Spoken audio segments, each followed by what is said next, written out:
Hi everybody, and welcome back to Around the Craft Table. Today we'll be making a tin can wall pocket.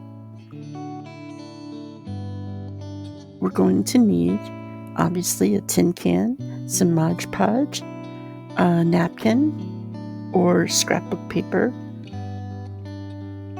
flowers and greenery, some wire, some decorative elements like ribbon or raffia, a glue gun.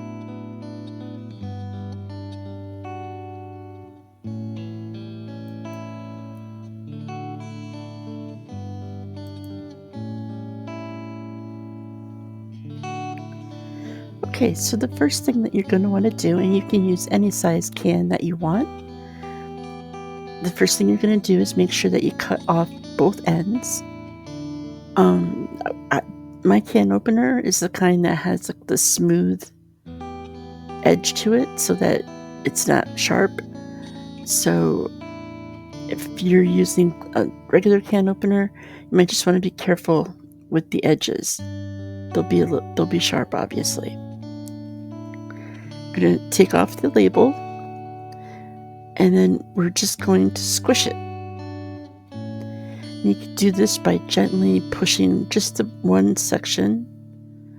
You'll notice on mine, it had a lip, so I used the lip at the top, and the bottom is just a regular can. Next, you're just going to pick out what you want to use to decorate it. You could use a decorative napkin. I'm using scrapbook papers here. And once you've figured out what you'd like, you're going to cover a section with Mod Podge. Mod Podge is basically a glue. You stick your papers on, and then you're going to make sure that it's glued down nice and tight.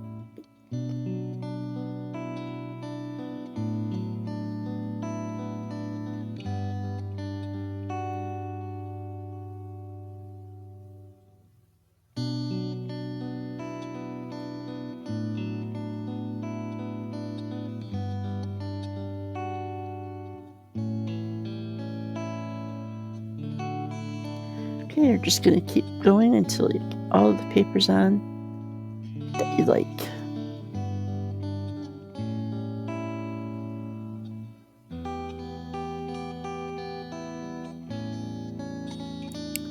Right now, we're just putting the Mod Podge on the bottom to glue the papers to the can.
After I put the full sheets on, you'll notice that I just ripped some pieces. I kind of like that look, the ripped look, but this is also to kind of cover up and fill in the little holes and spots.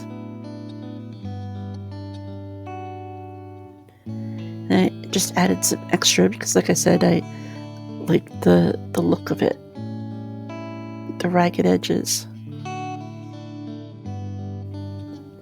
And you could use any style or pattern that you like.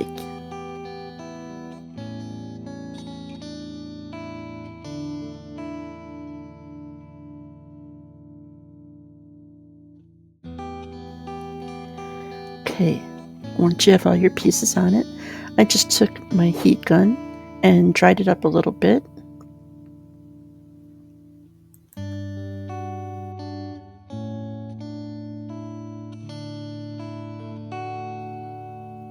trimmed off the extra and glued down the edges.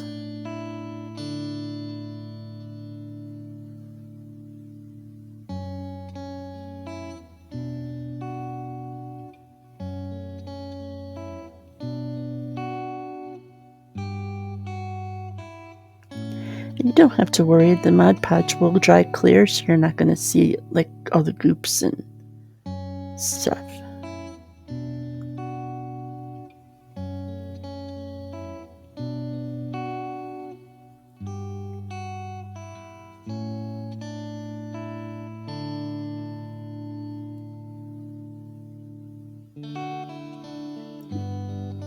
There you go, it's shaping up nicely.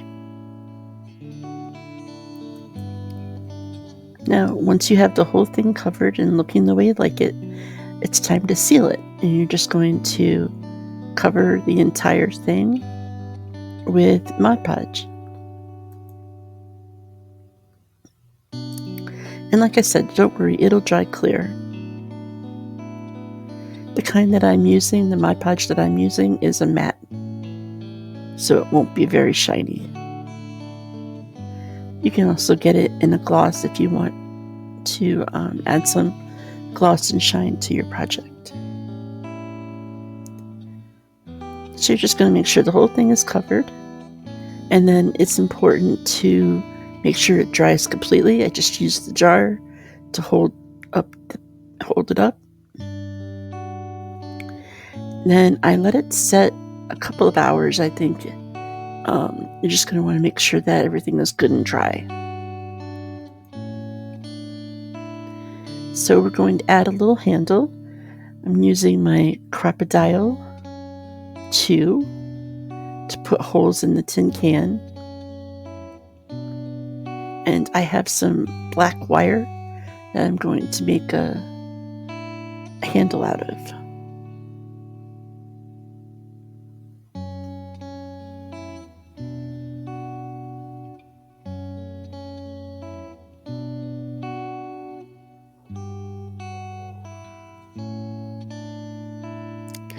Next, it's time to add your flowers or your greenery. And this is, of course, all up to your preference, however you'd like it to look.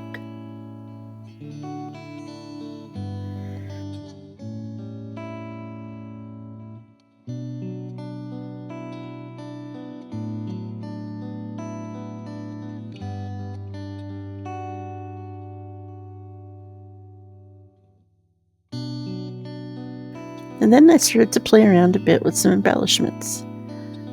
You'll see that I cut a dowel rod. I was going to stick the dowel rod in to make like a pick with the flower on it, but then that didn't thrill me much. Then I decided to put the flower on the outside. Added some raffia and some ribbon to decorate it and dress it up a little bit. And then hot glued it in place. And these cute little burlap flowers I found at the Dollar Tree.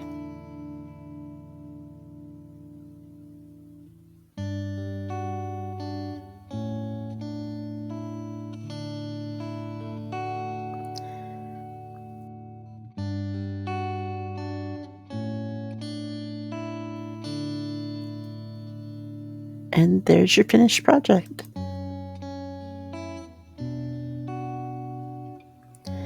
Thanks so much for stopping by and joining me again around the craft table. Please don't forget to like, share, subscribe, and follow. And I'll see you again next time.